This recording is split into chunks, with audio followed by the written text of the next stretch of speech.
बाबूजी नमस्कार। वह रोजाना ही मुझे सुबह 5:30 बजे अखबार फेंकते वक्त नमस्ते करता और मैं उसे आशीर्वाद देता। ये सिलसिला कई महीनों से चल रहा था। मौसम ने करवट ली और सुबह सुबह मैंने उठने का टाइम 7 बजे कर लिया। कई दिन से अखबार वाले की नमस्कार नहीं हो रही थी। एक दिन सुबह सुबह 9 बजे आकर उसने घंटी बजाई। बाबूजी क्या बात है, सब ठीक ठाक तो है ना? आजकल आप सुबह मेरी नमस्ते लेने के लिए नहीं होते। अरे अरे कुछ नहीं, मैं बिल्कुल सही हूं, बस सर्दी की वजह से थोड़ा देर से उठता हूं। पर बाबूजी कितनी अच्छी आदत है सुबह सुबह उठने की, क्यों बदल रहे हो? मैं तो आपके लिए इतना जल्दी उठकर अखबार लेकर आता। क्या मतलब? कितने बजे उठते हो तुम? बाबूजी मैं 3 बजे उठ जाता हूं।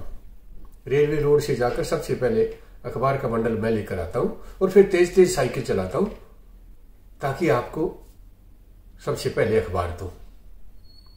उसकी बात सुनकर मुझे बहुत अच्छा लगा। चाय पियोगे? नहीं नहीं बाबूजी, मैं तो बस यूं ही हालचाल पूछने आया था। आप ठीक ठाक तो हैं? मैं खुश हूं।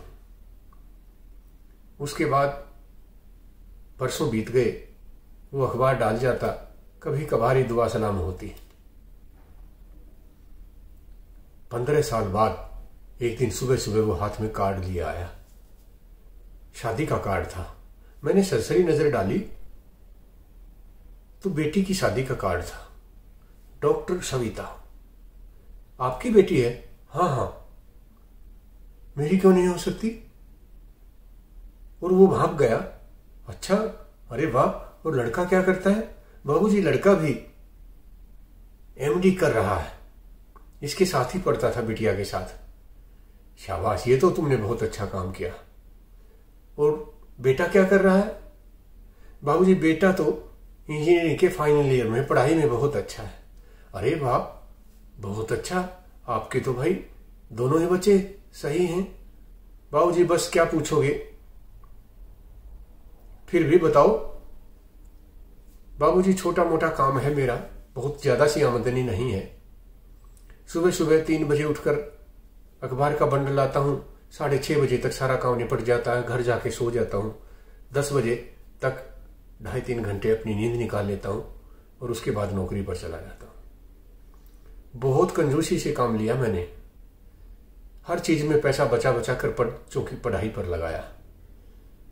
और एक बार की तो मैं क्या बताऊं, मैं शाम को जब मंडी बंद होने को होती थी तो सस्ती सब्जी लेकर आता था।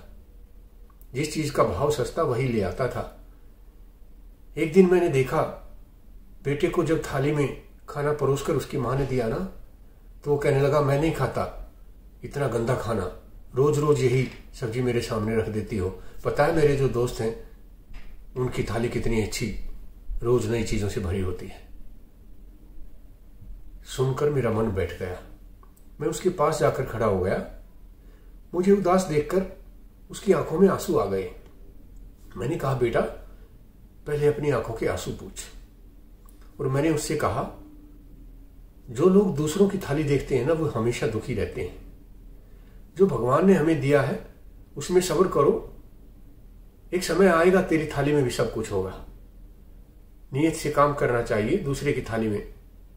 और यकीन मानिए बाबूजी, मेरी इसी नेक नियति ने मुझे आज एक सफल पिता बना दिया है। मेरी बेटी डॉक्टर बन गई है और बेटा इंजीनियरिंग के फाइनल ईयर में। मैं सोच रहा था, एक छोटा सा मेहनती और काम करने वाला इंसान कहां से कहां पहुंच सकता है।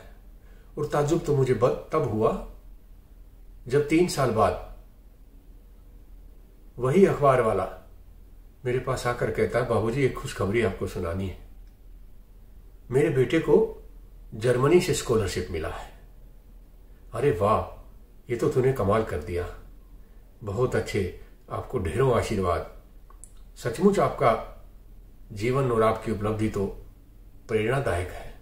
अरे नहीं नहीं बाबूजी, ऐसा कुछ नहीं। ईश्वर तो सब कुछ देखता है ना, ऊपर वाले के वहां न्याय है।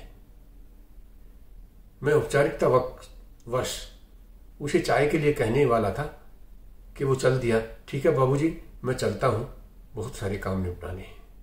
मैं सोचता ही रह गया, इंसान की सोच अच्छी हो तो भले ही वो काम कुछ भी करता हो, सफलता मिलना निश्चित है।